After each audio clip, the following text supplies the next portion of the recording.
Good afternoon, everybody. Welcome to episode 14 of the Badger Call. My guest today, the master of the moonball, Belper Town vlogger, loves to have a defensive shot, Mr. Joe Hurst. Welcome to the show. Hello. Thanks for having me on. How are you? Yeah, no, not bad. Thanks. Been keeping myself busy with a lot of cricket 19, a lot of FIFA, but just keeping ticking over. Yourself? How do you find cricket 19? I do. I quite like it, to be fair. I think my favourite one of the Big Ant trilogy, because they did Don Bradman 14, Don Bradman 17, and cricket 19. Is that right? I think so. Yeah. Yeah, I think I quite like the fact that the career mode's a lot better because you've got the variety in the club game. It's not just club T20s. Yeah. I think the gameplay is probably better in some of the other ones, and it's also weird. It's more realistic. It's definitely more realistic. Like yeah, definitely. Unlike Brian Lawrie, like you have to play for the run rate. On the Brian Lara one, Don Bradman, you're hitting sixes in test matches like first ball, but yeah, if you play at the higher levels on this game, you just can't do it, can you? Just edge it. Exactly, you have to work for your runs, a bit like real life, really.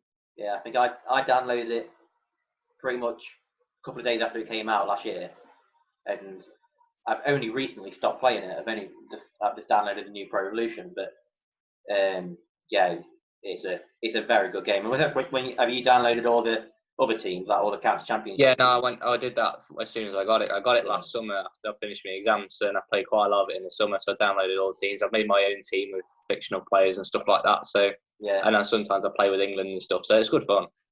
Yeah, but it's one of those good games where you can, like, obviously where I created the Meadows team, like for the Virtual Cup. It's pretty easy to create those sort of teams, isn't it? Like yeah, definitely. I enjoyed that. Before that was good. So because I'm doing it on FIFA 20 with Belper Town, but it's a lot harder to do it on that than it's on Cricket 19. Yeah, you should have got Pro Evolution for it. It's a lot easier on Pro Evolution to create teams and create players. Right, yeah. So much easier. Yeah, that's fair enough. Yeah, but they're quite good, aren't they? Like, especially when you do your own commentary. It's like, obviously you've got quite a lot of experience in doing commentary and. Yeah, because I've co-commentated on Belper games before, and I do a radio show like twice a week with my friend Tom, who commentates for Belper. So I've got a bit of experience in it, but it's still good to just keep doing it really and keep it ticking over. Did you say you were going to commentate on the first team games this season before this all happened? I was looking at doing it, yeah, because I'm not that interested in playing at the moment. But yeah, fair enough. Yeah, I think it'd be quite interesting. I know a couple of clubs do it around the country. I know Sanderstead, they've got a big YouTube following, and they live stream all the games. They don't do it from the side screen. They just do it from a camera at the side of the pitch next to where the commentators are. But yeah, I think to boost our profile, I think it'd be quite a good thing to sit in the score box doing it. Yeah, no, even if it's like just for like if you commentate on the ones and you got the threes at Whitemore, you could have just someone when they're waiting to bat, listening and keeping everyone updated on the first team, stuff like that. So I think it could work from that. I'm sure away teams would love to get a little bit of commentary stint on it. Yeah, just grab one of the batsmen waiting to bat in and stuff like that. That'd be good. Yeah, absolutely. So going on to your cricketing career, obviously you're still very young, but let's talk about it. When did you start? Did you start at Quicks? I think I started quick. I think I was about 8 or 9. I think it was one of my mum's friends or something. Like, let her know that the club existed, and then I went down and did a season of Quicks with Gary Spenlove because when he does all his things about going around the school and teaching all the primary school kids. So I got involved in that. Then I gradually moved up to under 11 hardball and just progressed through the age groups. I was lucky enough to be able to captain all the age groups, which I think's definitely helped me as a cricketer and also as a person. And now I finished the juniors, got into the men's, and just carried on from there really.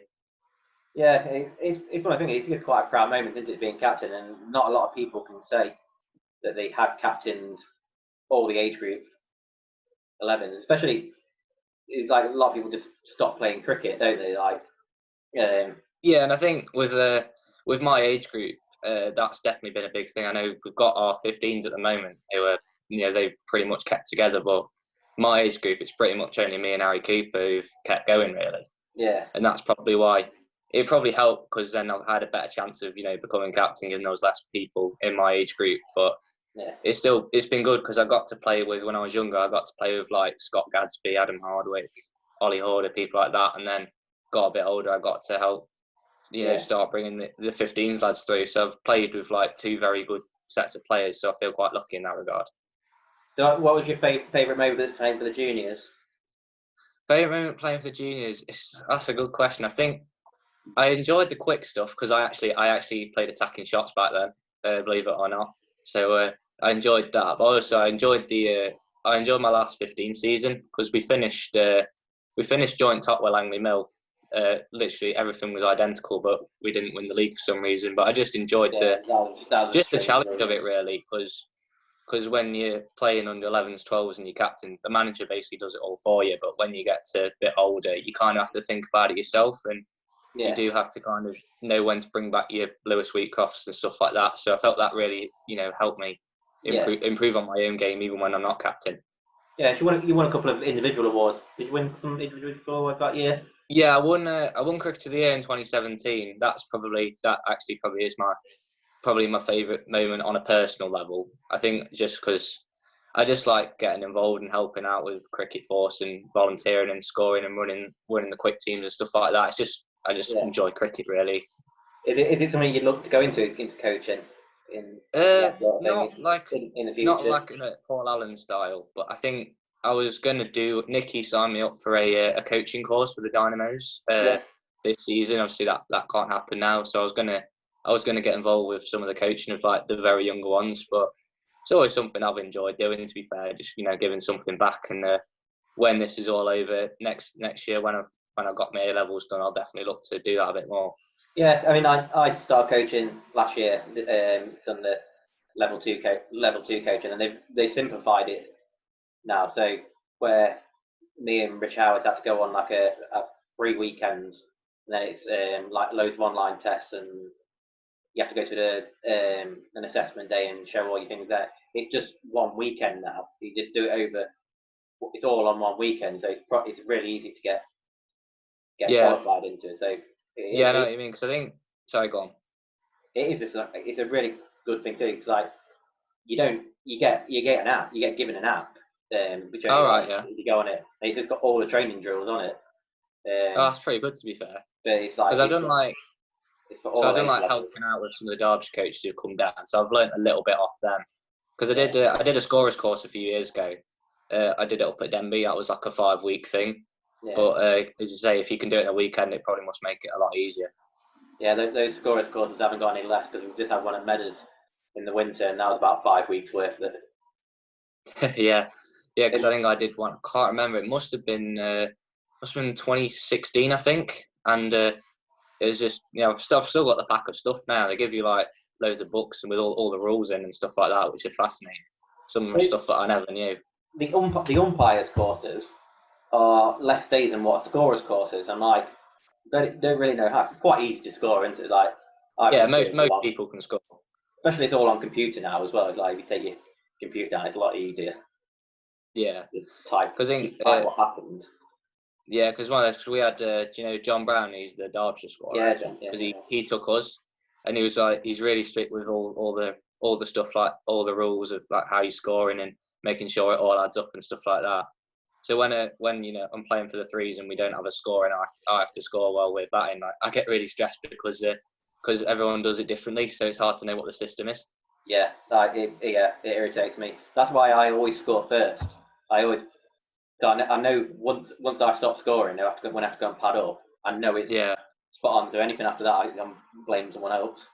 Yeah, because when I bat up the order, you don't want to get out because as soon as you get out, you're going to have to score.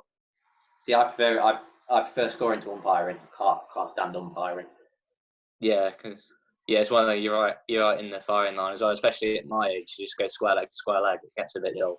I think I'm all right doing that. I can go. Yeah. I just give people out. I just like giving people out. That's my problem.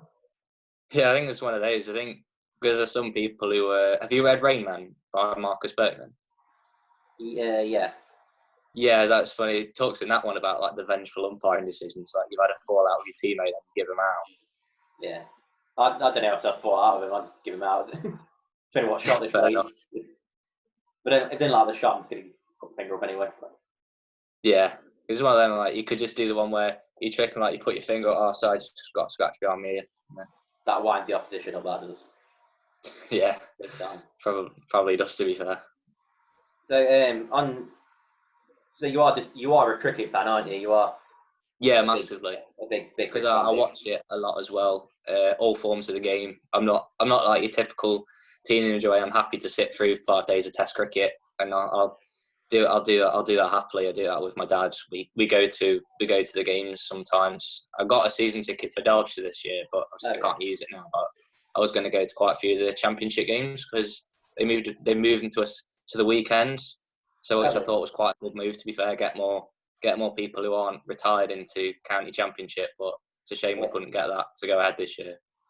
Yeah, I mean, I've been to a few county championship games. The cricket's got to be good because there's nobody in the ground. Yeah. When I finished my GCSEs, I spent a lot of time down at Derbyshire because I used to live. Yeah, I was the same last year. I used to live next door to the ground. My house was about 2 minutes away from Derbyshire, and I spent a lot of time down there. And I think they were playing Warwickshire. They were playing in one day, and it was back end of June. It was freezing. And there was me and my mate, and then a bloke sat on the other side of the ground, and we were the only people in for a whole session, for a whole morning session. Wow, that's pretty good going, to be fair. Because I was the same, because I got a mate at Belper Town who's a Derbyshire season ticket holder. He gave me some free tickets, so me and my dad last time we went to the Chesterfield game against Northamptonshire. I mean, that was pretty full, but it's, to be fair, a county championship's like good value for money in terms of, like, for me, it only cost £5, and you see like 100 overs. Whereas for a T20, cricket is T20, me and my dad together, it cost us £30, and you only see him 4 overs of cricket. Yeah, cricket is one of those sports where if you actually look at how much time you get watching, it's pretty reasonable. Yeah, it is, to be fair. Even 2020 games, it's 3 hours of cricket. It's 3.5 hours of cricket. That's where all the money is as well, isn't it? Yeah, absolutely. Like I said in the show, like I'm a massive Test match cricket fan. Like the longer the game, the better for me.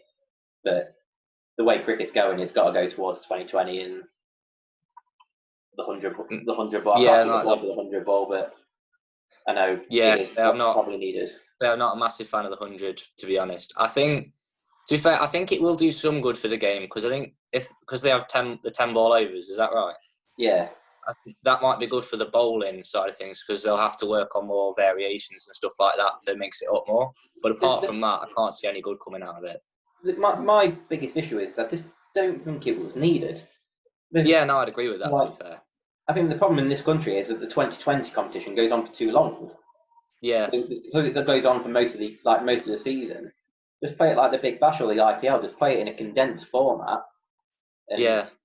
Just like straight in. And also I'd say with like, if you're looking at the national side, I know a few years ago it was the reverse. We were good at tests and not so good at the white ball stuff. But I think now our white ball team is pretty good. And our test team is probably where we need to do a bit of work developing, like, proper, old style, can get 50 or 150 ball type of openers. And if we keep moving towards the white ball game, we'll probably move away from that. Yeah, you just don't get boring cricketers anymore. Like Alistair Cook. Alistair Cook has actually got a 2020 100. So. Has he really? Yeah. It's interesting about that. Josh Butler has never got a 2020 100, but Alistair Cook has. Well, there you go. I didn't know that. Whenever I see Butler in T20, I think I saw him. I went to watch Nottinghamshire when I was younger, and I saw him play for Somerset. He absolutely ripped Nottinghamshire apart. But since then, whenever he's played for Lancashire, I've seen him on finals day and stuff. He's always got out for like 5 or something, and it's quite disappointing because you turn up to see him and then he gets out. He's one of those players that if you actually look at his record in big games, in actual meaningful games, he's not got the greatest record. Like he didn't do much in the World Cup. He did alright in the final. That was it. He scrapped around in the final, but actually in the competition, didn't really do a lot. Like his runs came against Bangladesh, who aren't the greatest team in the world. All his runs come in domestic series, in like when In the bilateral play. Yeah, it like when they played Australia and like when they play Yeah, like Pakistan, he scores runs in them. When because it that comes to innings, the innings against Australia in Old Trafford, that's probably one of the best innings I remember. But yeah, as I you mean, say, it's he's bilateral absolutely play into capable of not doing in it. like the big moments. Who is your favourite player of all time, vote? I think I've got two. I think I know I wasn't alive, but I've got a lot of respect for Clive Lloyd, what he did for that West Indian side, because it's Yeah, kind of his idea to get all those fast bowlers together, bowl the way they did, and he kind of like he wasn't the best player, but he's quite intelligent in the way he ran the side, and I've got quite a lot of respect for him for that. have you watched And the then playing with fire? yeah, and I watched that Fire Documentary. in Babylon one as well. That's one. That was really Yeah, it's Fire in Babylon. Sorry. I Yeah, went to it in Derby a couple of years ago at the Quad Cinema, and they had Michael Holding doing a Q&A afterwards. yeah, I remember that. So that was good. So I'd say Clive Lloyd, and then probably a bit later in the modern era, probably Andrew Flintoff, just because when I was younger, he's the first cricketer I kind of like really knew his name, Yeah, and just watching him play, I just really enjoyed watching him bat and bowl really. yeah, he's just one of those players about like the X Factor, isn't he? Yeah, He was probably similar to Butler in a way that he didn't really do a lot of them, but when he does stuff, it was spectacular. yeah, you notice it. Yeah, it was one of the, also because I think when I was very young, I was playing a 15s game. I was like 12 or 13. I was batting 11, and when I was batting in the last over, they all crowded around me. So our managers like they don't call him Flintoff for nothing, get back. And then I hit 7 off 3 balls, and then they all started calling me Flintoff afterwards, which was quite funny. Jamie Rowland used to have his the woodworm bat. What was the same as it? Like with the little Yeah, like the little I know the one you mean. Yeah, That was one of Jamie Rowland's first bats, and yeah. he used to love that. Is it his birthday today? It is actually, yeah. Wish him happy birthday. Yeah, I've just messaged him before the show, so yeah, happy birthday, J-Ro. He's getting close to 30, so he'll be out soon. So I'll go back onto your Meadows career. Obviously, predominantly 13 cricket for your career. So you played a lot on Whitemore.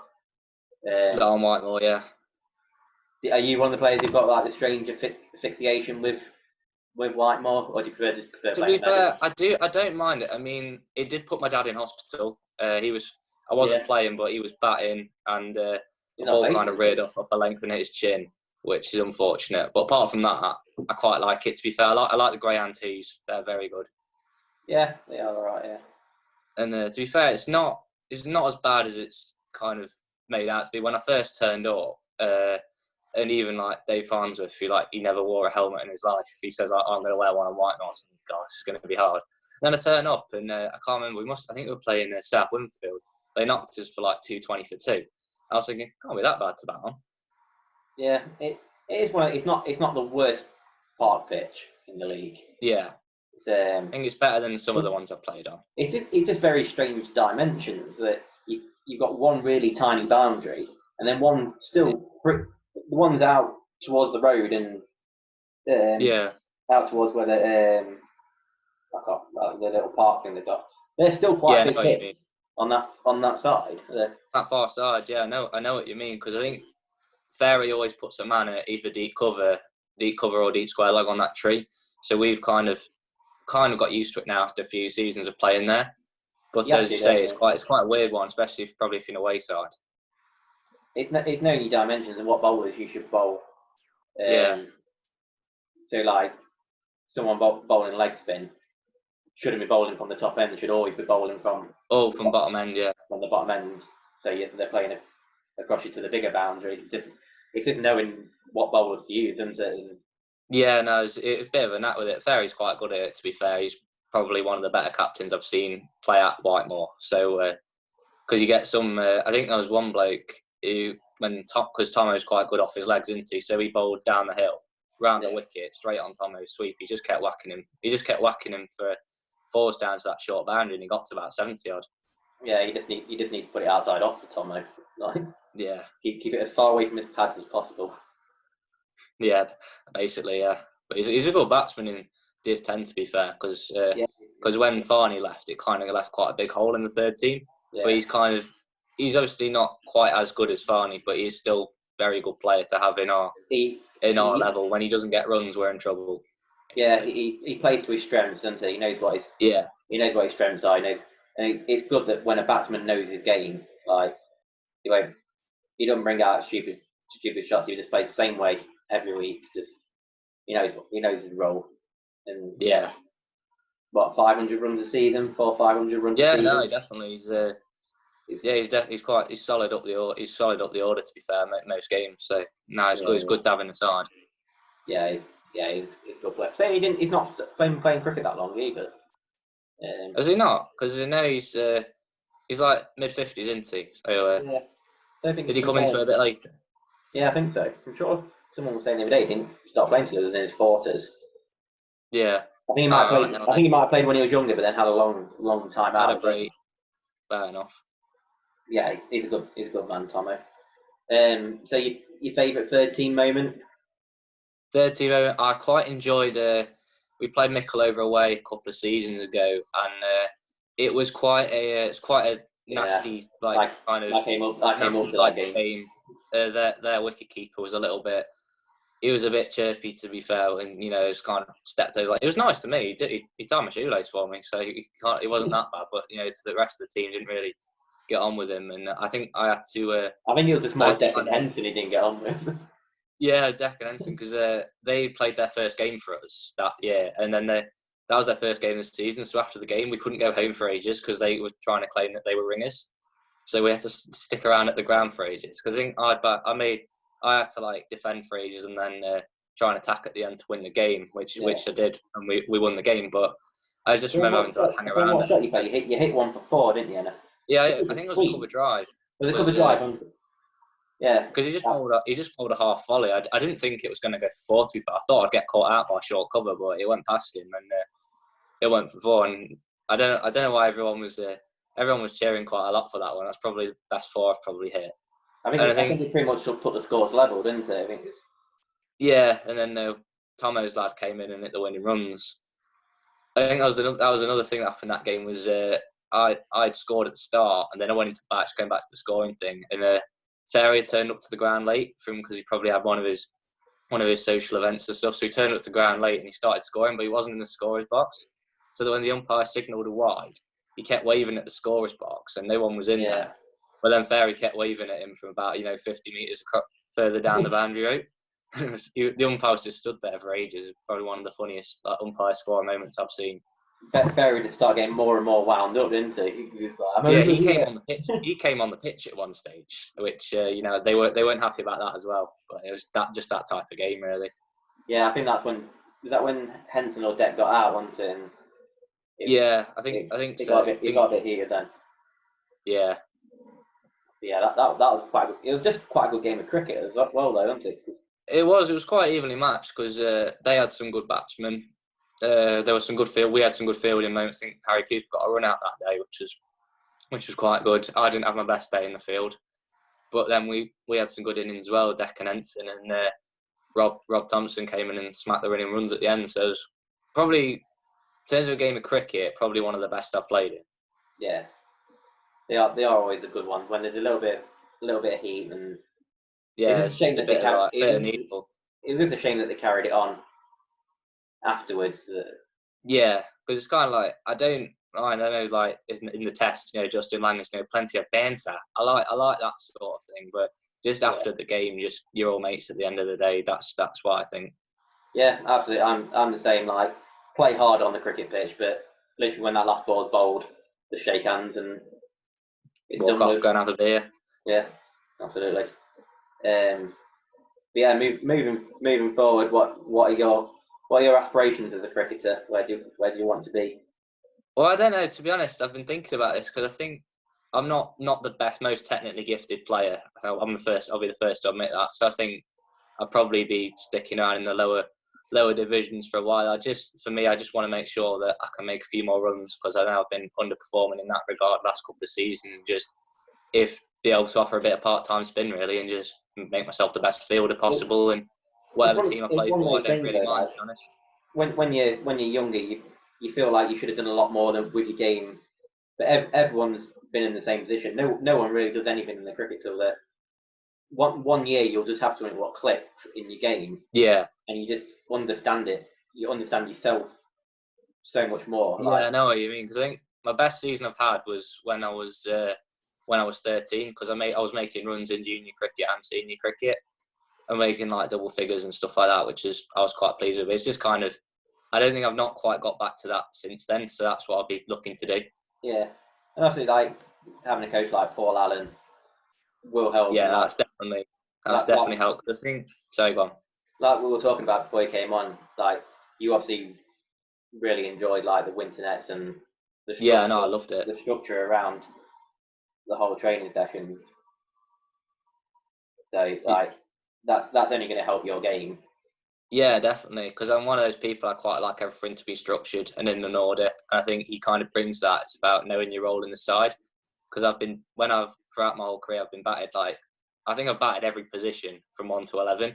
Yeah. And it's like I'm playing like for different teams, but we're playing like a different role every week. So I can't really, familiarise myself with that one role, as it were. So, because I think this season, if I was coming in wherever I came in the batting order, I knew I'd be able to, get used to that and then work on my game to kind of suit that position, really. And that's something I'm looking forward to doing. Yeah, that's the thing. Like it's just having a run at a position what you find comfortable. Some people just like I always because I agreed with what you were saying about the juniors in previous shows. They should bat in the seniors where they bat in the juniors. I agree with that point. To be fair, it's just about that. It's just about that continuity, isn't it? That's the thing, especially in like where you come from junior cricket to senior cricket. Obviously, it's a massive difference. Just in time, even after ability, it's such a long day. So if you're opening in the juniors or batting top 4 in the juniors, and then you come to the senior side, and then all of a sudden you're batting at 8, 9, 10. Yeah. You're not only batting further down the order; it's about 2 hours difference as well. Like you're not. Yeah, I know what you mean. Because for me, it was kind of the other way around. Because in junior cricket in 15s, Phil always used me as a bowler because I think the moon ball is quite useful in junior cricket. That's where it came from, actually. Because juniors will just slog at anything and tend to miss it. So that's why. Eyes light up, don't they? Yeah, but when I came into the adult game, I wasn't batting at 10. I was batting at like 3 or 4, and I didn't really know how to pace my innings. So I kind of either went too defensive from the start or too attacking, really. So I do see your point just from my own experiences, really. Equally, like with the bowling, you have to bowl as a spin bowler. It's totally different playing junior cricket to is adult cricket. Because if you pitch in juniors, basically for me, pitch it up, you get your wickets. Whereas when you play against the men, they'll come down the crease a bit more, and that's something I know I struggle with. Yeah, it's learning to vary your pace, especially like a leg spinner. Steve Fisher, second team captain, he'll be a big one to tell you that you don't have to turn a ball as a leg spinner. Yeah.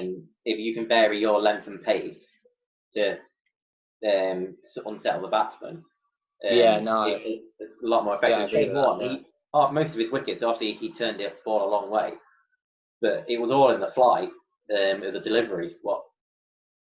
Where he got. Yeah, I know what you mean. Because with me, like especially when I was younger, I'm not the strongest lad in the world. I've not got that much upper body strength. I'm trying to work on that a bit this winter, but so that's why I've always struggled to try and get my pace up. So that's hopefully when I'm older, like you're saying, something will click. Hopefully when I get older, I just naturally get a bit stronger, and I'll be able to visit through a bit more. Yeah, I mean it's all genetics. Like you can develop from shoulder speed and wrist, like with like wrist speed. The change. I don't know if you remember Jeremy Snape. I don't think that was a little bit before my time. He was one of the first pioneers of like 2020 cricket of developing different balls, and his was called the moon ball. He had exactly the same thing. And I was watching his story the other day, and he was saying he developed like changing the pace of the thing. He was never quick through the air, but he could change his arm pace to bowl just ridiculously slow. So it's just knowing your own game, what you're capable of doing. It's what you're confident in bowling. Yeah, because I know that I can turn the ball. I've always been able to do that. I know playing on the junior wickets in Whitemore, they're not the highest quality wickets, so probably fair enough. I do get a bit of spin, but I know I can do that. It's just about getting the accuracy and the speed Yeah. there, really. For me to, improve my bowling. Leg spin's a very difficult art form as well. It's one of those ones that you just have to bowl and bowl and bowl and bowl just to Yeah. get it. And Scott Gadsby's finding that out now. Like he used to have the same problem. All his deliveries were quite loopy. And then he worked with Paul Allen last year, and now he's got a bit more zip in his leg spin. Yeah. And he can control it a lot better. But he's just Yeah, probably bowling more overs. He's bowling more overs as well. He bowled over 130 overs last year. But I mean, I think the better I get bowling in the nets, the more overs I'll get in the middle, and then that's when I'll improve. Yeah, absolutely. So we'll move on to your Room 101 features. Okay. Well, where I get to decide whether they stay in the game or they can get in the bin. Okay. So what's your first offering? So first one, I think this was kind of nicked off Paul Allen. He said he didn't like poor tees, but when I'm playing in Div 9, I'm not really fussy. As long as there's a tee, I don't mind. So clubs that don't offer a tee, when they can and have the facilities to, is probably my first one. Yeah. Obviously, like down in the lower levels, they brought the rule in 4 or 5 years ago now that you don't have to provide a cricket tee. It's purely for your choice as long as you tell the opposition that there's no tees.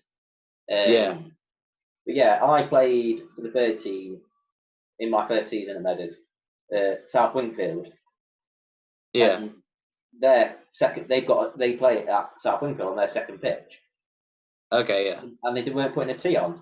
And I was like, well, you got your pavilion. Yeah, because I can understand if you're playing on like Long Eaton third pitch, I can understand how it's quite hard to get all the food, drag it from the car park, all that far. I get that.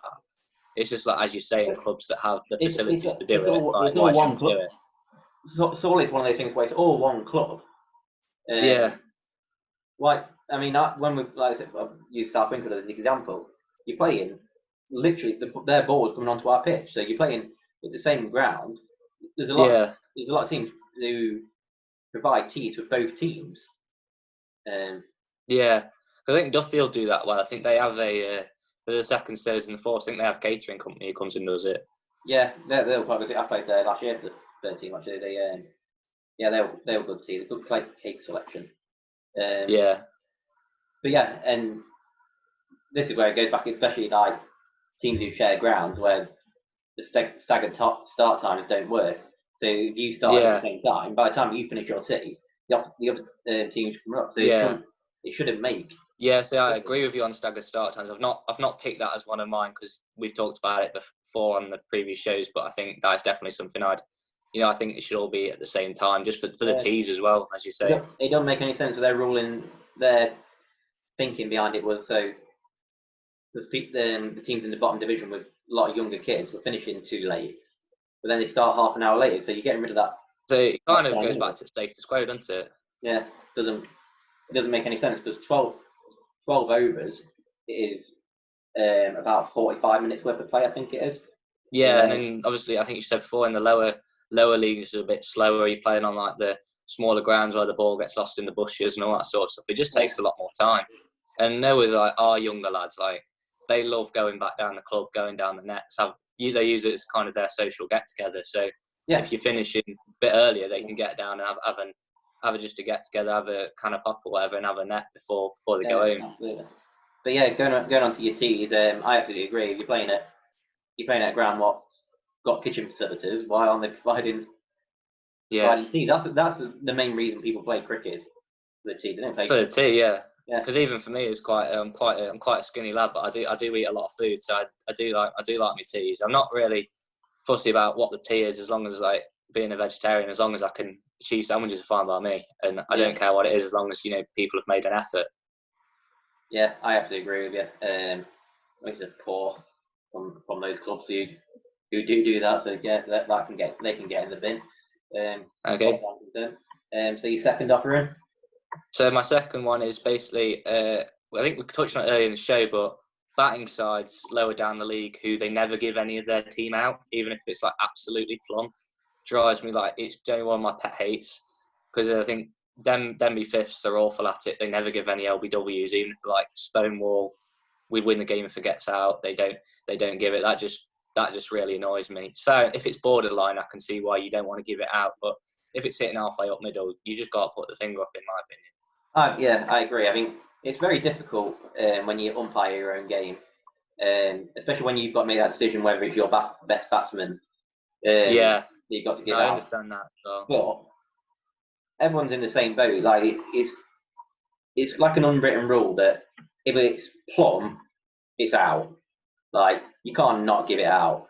Yeah. I've seen a couple in the past where it's hit them on the foot in front of middle stump when they've gone back, and it's like not out, and Yeah.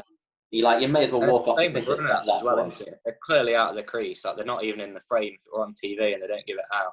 I think it was James Bauer. He played for the Thurs a couple of years ago. He got a great run out against Long Eaton. Batsman was nowhere near it, and it was not out. Yeah, I've had a couple of stumpings where I've taken the bails off and appealed, and the batsman's still not back in his crease, and it's been given. It's ridiculous, isn't it?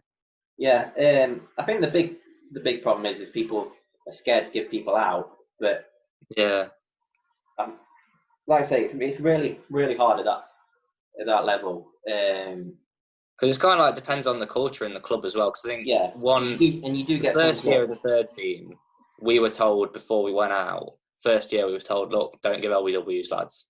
But then a couple of seasons later, Fairy sat us down and said, look, if it's out, lads, you got to give it. And I thought, that's fair enough because it's kind of it takes balls to give your best batsman out LBW in a way. Yeah, and it can go the other way, as you were saying earlier, that you give them out just on impulse and because you want to. But it's kind of like if it's clearly out, I just give it out and just play hard. Yeah, I think you've got to. I think there's a fine line between bias and cheating. Yeah. And some teams, it's ingrained in them. Not calling them cheats, but some clubs I know for a fact they say before they go out, don't give anyone out LBW. We don't play that. We don't play like that. And that's wrong. And that's you shouldn't be telling your team that before you go out to. But especially like lower down level when you got the juniors who kind of need to look up to the senior pros for the example. If they're seeing that, then it's not gonna. We're not going to make good sporting cricketers for the future. The other big problem you've got with it is they won't give the adult batsman out, but they'll give the junior batsman out in compensation. Yeah, because I've seen kids been given out LBW before, and they're not out. It'll hit them on the thigh or something. Yeah, that's happened to me a couple of times. So I know what you mean. You'll appeal, knowing that you're going to get it out because they've not given a decision early. They've not given their best batsman out earlier. Yeah. You wait for the juniors to come in. You hit them any point on their pad. It doesn't matter if it's out or not. They're going to give it out because they've not given that decision earlier, and that's where it's wrong. Yeah, no, I think that's also a little bit unfair as well. Just as you were saying, just not right. Yeah, well, this is where and it'd be unpopular in the higher divisions, where anything from 4 down is one umpire a game. Yeah. Division 4 and 5 do not need 2 umpires at each game. They need 1 standard umpire at each game, and then it filters down the league, so you get more umpires down at. Yeah, because I could understand because obviously all umpires will give decisions that are wrong. It's fair enough. It's just when they've got a vested interest in the decision that they're making, that's the frustrating thing. Because I understand everyone's human, they make mistakes, but it's when it's not a mistake, it's deliberate. To Steve the other day, like you get some bad umpires where they're not very good at umpiring, but they're not doing it deliberately. They're just bad umpires. Yeah. Because I know like some of the lads in our third team, like they're not the best umpires, and I've been given out when I wasn't out, but I know they're trying to be fair, so I accept it. Some people just crack under pressure as well, like. Yeah, there is a lot of pressure, as you said earlier. It's not even 3 strikes and you're out. It's usually 2 strikes at the lower level. If they turn 1 down, you probably get given out in the next appeal. You get the next one. Yeah, you can not intimidate someone, but you can persuade someone quite easily at the lower levels. But yeah. I agree with you. With clubs telling people not to give LBWs, it's not the best way to play cricket at all. Yeah, I agree with that. So yeah, I agree with you. So your third and final offering? Third one is basically clubs who take the mick with ringers, and you have half a team of ringers. I think you see it a lot at the junior level. When in that 15 season where we tied with Langley Mill for the league title, they had half their team. Well, they had this deal with Muggington where, because they played on different nights, the Muggington players played for Langley Mill, and then the Langley Mill players went and played for Muggington. And it's just like really frustrating, obviously, because we would have won the league if it wasn't for that. And when Langley Mill couldn't have Muggington's players, we beat them. Where when they did have the Muggington players, we didn't.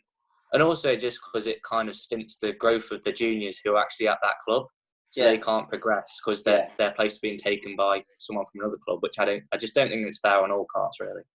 Yeah, absolutely. And as a parent, it's got to be incredibly frustrating that your kid's not getting picked to bring in a couple of lads from a club 15 miles away. It must be 15 miles away. Just for the sake of winning a junior division. And I know it is good winning. Yeah, it is important when you're there, but for a club, it can't be the priority because take Langley Mill as an example. Their senior setup, I think, is quite good. They've got a good structure in the team, similar to what we've got. But their junior setup, if they're having to do that, it's not fair on their juniors. But what happens after those under 15 years? Those lads don't go and play for Langley Mill. They stay at Muggington. So you've not benefited Langley Mill. You've benefited Muggington, and vice versa. Yeah. You're not benefiting your club because they're not playing for you when they're older. So what's the point? Yeah, because it's like, and I've seen a similar thing for the Muggington lads because I've got a lot of mates going to Ecclesbourne. I've got a lot of mates at Duffield, and they were playing against Muggington and Langley Mill, and they had the same problem that we had. It's just kind of it's not fair to the other teams in the league, and it's not fair on your own players as well. And I don't know what the setup in the junior leagues is, but if they could do something about that, then that would be like have the registration that they have in the adults leagues. Maybe if they could do something about that to stop that loophole. It's one of those strange ones. It's like back in football, you get registered. You get registered as a junior. Yeah. To a club, and everyone gets given like the little cards and everything. But it doesn't seem to be that way in cricket. And I think cricket, you can just drag anybody in. Pretty much, yeah. And play. And like some clubs just drag kids in just to get 11 on a pitch, or. Yeah, I mean, Brailsford did it to us a few years ago in the 13s because we had a deciding, basically whoever won the league, they basically dragged in all the best players from across the county to win the game for them, and it worked. They won the game, they won the league, and I think that's something I think at Meadows we've always done right. We've always brought through like the homegrown juniors and definitely look to bring the younger lads through. I think that's something we do well. It's like how desperate do you need to be to win a junior? Yeah, and they didn't even win the league; game. They tied it with us. And the four lads, whatever they've taken to bring in Muggington players or Muggington players bring Langley Mill players. There's 4 players missing out there because and they're going to stop playing cricket. And Langley Mill have got some good junior players. It's not like they're going to be scraping the bottom of the barrel. They've got some decent players. Yeah, they had like Keegan Wing the other year, didn't they? Yeah, because I captained against him. It was an interesting experience. Yeah, he's a very good player. He plays in their first team. So. Yeah, he's a great player, but he doesn't keep. He didn't need to be playing under 15 cricket. Yeah, I mean, I don't mind that because he's like a genuine Langley Mill player. I don't have a problem with it. It's just when they're bringing in, the Muggington players. That's when I think that's not fair. Yeah, I agree with it. It's completely pointless. You're stopping 4 lads from your own club playing. You're just going to stop playing cricket, so it's a detriment to your own team in the future anyway because they're not going to play. Yeah. For you. Because as you're saying, is winning a 15s league more important than building for winning men's leagues in the future? And it could work against you in the long run because those lads might prefer playing at Muggington, and they end up going to Muggington. Or they get poached because I think because we don't have a 17s team, quite a lot of our players they go and play for Duffield for the 17s because we don't have a team, but they do try and poach our lads, to be fair. So it's one of those things, isn't it? Yeah, absolutely. Yeah, yeah. That can get in the bin. There's no point. Absolutely no point. But yeah, I agree with all your suggestions. Oh, lovely. Three out of three. So I think it's just Coops and Pitt now who haven't got all their selections to All right, yeah. go through. But yeah, it's been an excellent chat with you. Obviously No, very it's been young, good fun. I've enjoyed it. very young in your cricketing career, but there's a long way to go. You've got half your life before you even get to my age in terms of playing cricket. So there's a long way to go. So yeah, just keep at it. Keep enjoying your Belper Town. I know what it's like supporting a lower league club.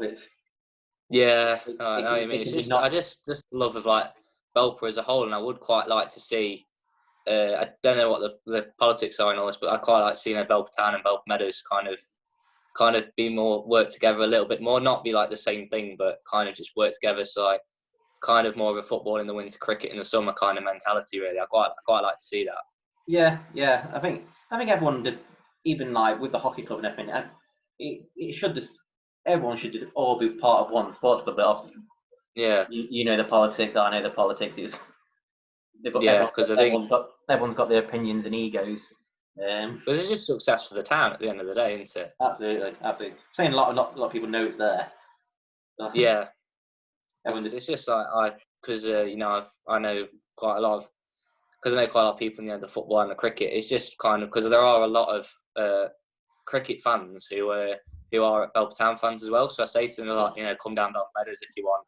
But it's just it's good. It'd be good if they actually got there because we've got decent bar because they like a drink. They could have a few beers and watch the cricket in the summer just as a meet up.